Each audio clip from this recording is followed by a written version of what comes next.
कि 3 अलामात ज़हन में रखें। अगर किसी फ़र्द में ये इन हालात में हो रही हों तो उस पे गहरी नज़र रखें। एक ये कि वो शख़्स जो पहले अपना काफ़ी ज़्यादा ख़्याल रखता था, लेकिन अब देखेंगे कि वो बिल्कुल उसके कपड़े गंदे हैं, उसके बाल बिखरे हुए हैं, उसको होश नहीं है, दाढ़ी बढ़ी हुई है, मूंछें बढ़ी हुई हैं और बस वो अजीबो-गरीब सी सूरत हाल में है, बात समझ नहीं रहा, बात में ध्यान देता है लेकिन वो कुछ और ही सोचों में गुम है। दूसरा ये है कि वो रात को जागता रहता है, सोता नहीं है, दिन में सो रहा है या कहीं निकल जाता है, वो जो उसकी अपनी रूटीन थी उससे आउट हुआ हुआ है।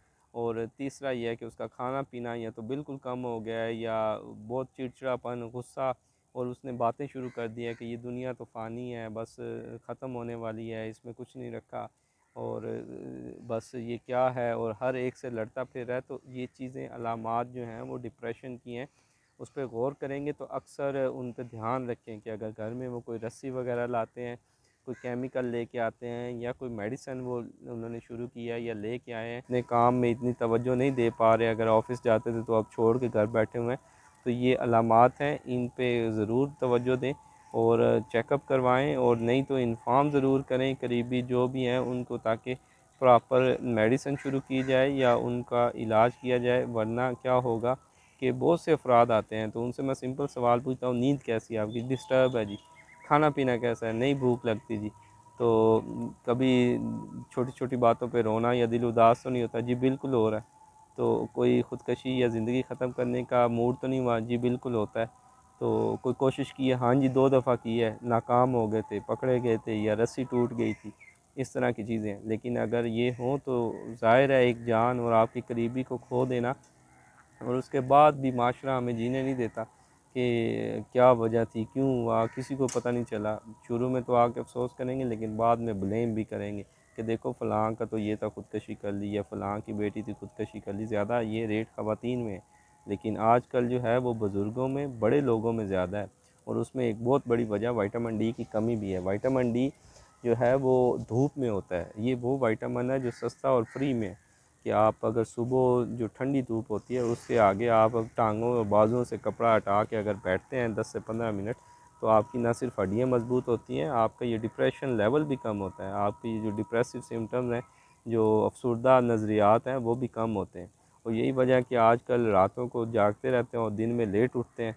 तो और उसके साथ स्मोकिंग वगैरह है या चाय का बहुत ज़्यादा इस्तेमाल है, तो ये चीज़ें विटामिन डी की कमी करवाती हैं।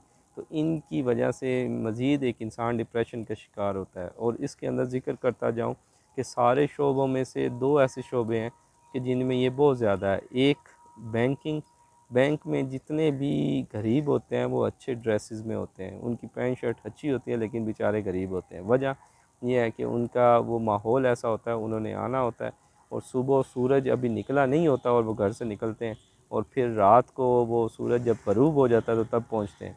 यानी वो सूरज देख ही नहीं पाते। 1 दिन 2 दिन, जब ये रोज़ की रूटीन होती है, फिर उनका काम आहिस्ता-आहिस्ता, उस काम में दिल नहीं लगता, तवज्जो नहीं होती और फिर नंबरिंग फ़िगर्स वग़ैरह जो होती हैं वो आगे पीछे होने में उल्टा उनकी पे से ही कटते हैं।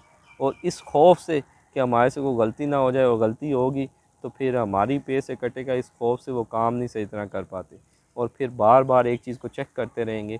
बहुत से अफ़राद जो आजकल ऐसे हैं वो देखते हैं कि हम इतने पैंट शर्ट में आते हैं, इतने अपने बाल बनाए हुए हैं, हर चीज़ है और हमारे पास पैसे नहीं है, महीने के एंड पे इधर-उधर क्रेडिट कार्ड, लोन वगैरह, मैंने जितने कुछ शॉप्स ऐसी होती हैं जो क्रेडिट कार्ड से स्विप करके आपको पैसे दे देते हैं। तो मैंने ये ऑब्ज़र्वेशन है मेरी कि जितने लोग वहाँ लाइन में लगे होते हैं उन सारे पैंट शर्ट में या नौकरी पेशा होते हैं या वो लोग होते हैं जो वाइट कॉलर के साथ होते हैं। हमारे यहाँ बैंक के अंदर वो एक आम सादा सा बंदा आता है जो शायद शलवार कमीज़ में है या लुंगी पहनी हुई है और वो ला के अपनी शॉपर से 2 लाख 4 लाख निकालता है, कहता है पुत्र है जमा कर ते बाकी और भी फिर कल लैके आसा। तो वो एक बंदा आम देखता है कि यार इसके अकाउंट नंबर में, अकाउंट में इतने पैसे पड़े हैं और इसका तो शायद मुंह साफ़ करने का भी सलीका नहीं है। लेकिन ये जो इधर सूटेड बूटेड होके बैठा हुआ है वो 30,000 35,000 की तनख्वाह पे है और सुबह 8 से लेके रात 8 बजे तक बैठा हुआ है और उसके बावजूद बातें भी सुनता है। और ये रियलिटी है कि वो कभी भी ये दरख्वास्त नहीं लिख सकता कि मुझे छुट्टी दी जाए, मेरे कज़न की शादी है। कभी भी किसी इदारे के अंदर ऐसी कोई दरख्वास्त मेरी नज़र से शायद नहीं गुज़री कि जिसके ऊपर ये रीज़न लिखी हो कि मेरे कज़न की शादी है, मेरे चचा के बेटे की शादी है, तो मुझे 3 दिन की या 5 दिन की छुट्टी दी जाए। जब भी छुट्टी ली जाती है किसी भी इदारे के अंदर नौकरी पेशा अफराद को, तो वो या तो दादी मारते हैं या नानी मारते हैं या चाचू उन्होंने एक दादी नानी एक्स्ट्रा रखी होती है जो हर साल जो है ना उसको मारते हैं और वो छुट्टी लेते हैं। तो दूसरे लफ्ज़ों में वो झूठ बोलते हैं, वो झूठ बोलते हैं और वो छुट्टी लेते हैं। क्यों? क्योंकि सीधा काम, आप अगर एक दफ़ा दरख्वास्त लिखेंगे मेरी वालदा बीमार है, वो छुट्टी मिल जाएगी शायद। दूसरी दफ़ा लिखेंगे वो कहेंगे जी अपना कोई रिलीवर दें हमें, वो आप दे देंगे। तीसरी दफ़ा आप दरख्वास्त लिखेंगे वो कहेंगे भाई साहब आप छुट्टी करें, आप की ज़रूरत नहीं है क्योंकि आप काम कर ही नहीं पा रहे। आप वालदा का ख्याल रखें, नौकरी के लिए किसी और को आने दें। तो इसलिए ये छोटी छोटी चीज़ें अगर ये हों तो कोशिश करें कि अपना कोई ज़रिया माश या मजबूत या फिर उस पेशे से निकलें जिससे आप मुतनफ़्फ़र हैं और तंग हैं।